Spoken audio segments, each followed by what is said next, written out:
ముఖ్యంగా పశ్చిమ దేశాలు రష్యాపై ఆంక్షలు విధించాయి. దీంతో రష్యా ఏం చేసిందంటే అంతర్జాతీయ మార్కెట్ ధరల కంటే తక్కువ ధరకు చమురును విక్రయించడం ప్రారంభించింది. ఇలా చైనా, భారత్ పోటీపడి మరీ కొనుగోలు చేస్తున్నాయి. మిగులు నిల్వలు కూడా చేసుకుంటున్నాయని అంటున్నారు. ఎందుకంటే ఒకవేళ యుద్ధం ఆగిపోతే రష్యా మళ్ళీ ఈ ధరకు చమురు అమ్మకపోవచ్చని అంటున్నారు. అందుకనే సాధ్యమైనంత వరకు దిగుబడులు పెంచారని అంటున్నారు. ఒక్క భారత్ మాత్రమే కాదు, ఇది అనేక దేశాలకు లాభదాయకంగా మారింది. అయితే అత్యధికంగా భారత్ కొనుగోలు చేయడం పట్ల కొన్ని పశ్చిమ దేశాలు ఆందోళన వ్యక్తం చేస్తున్నాయి. ఇదే ఇప్పుడు ట్రంప్ కూడా చేస్తున్నాడు. చైనా, రష్యాలను ఏం చేయలేక భారత్ పై ఒత్తిడి పెంచుతున్నారు. మొదట్లో ట్రంప్ చైనాతో పెట్టుకున్నాడు, తర్వాత తనే దిగొచ్చాడు. ఎందుకంటే చైనా నుంచి దిగుమతులు ఆగిపోతే అమెరికాలో రైతులపై ఎఫెక్ట్ పడుతోంది. వారే ట్రంప్ ని ఓట్లేసి గెలిపించారు కాబట్టి చైనా జోలికి వెళ్లడం మానేశాడు. ఇప్పుడు ట్రంప్ కు లోకోగా భారత్ కనిపిస్తుంది.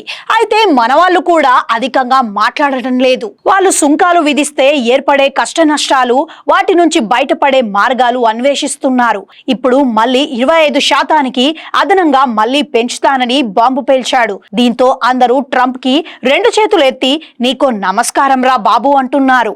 ఎక్కువ కాలం అతడు అధ్యక్ష స్థానంలో ఉండడని నెటిజన్లు జోస్యం చెబుతున్నారు. అప్పుడే రిపబ్లికన్ పార్టీకి చెందిన ఇండియా సంతతికి చెందిన నిక్కీ హేలీ అన్నారు, భారత్ లాంటి బలమైన మిత్ర దేశాన్ని దూరం చేసుకోవద్దని హితవు పలికారు. రష్యా నుండి భారత్ చమురు కొనుగోలు చేయకూడదు, మరి చైనా కొనుగోలు చేయొచ్చా అని ప్రశ్నించారు.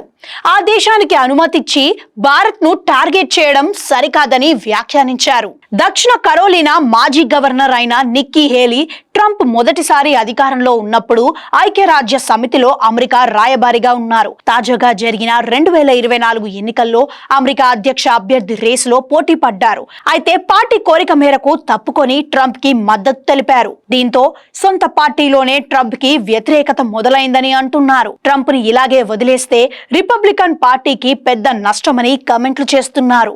అంతేకాదు భవిష్యత్తులో ఆ పార్టీని ఇంటికి పంపడం ఖాయమని చెబుతున్నారు. ఇక ట్రంప్ ఆరోపిస్తున్నట్లుగా భారత్ ఎంత చమురు కొనుగోలు చేస్తుందని ఆరా తీస్తే వస్తువుల రంగంలో యూరోపియన్ యూనియన్ 2024లో రష్యాతో 67.5 బిలియన్ యూరోలు అంటే సుమారు 6.84 లక్షల కోట్ల రూపాయల విలువైన ద్వైపాక్షిక వాణిజ్యం చేశాయి. దీనికి అదనంగా సేవల రంగంలో 2023లో 17.2 బిలియన్ యూరోలు అంటే సుమారు 1.7 లక్షల కోట్ల రూపాయలు వ్యాపారం జరిగినట్లు అంచనా వేస్తున్నారు.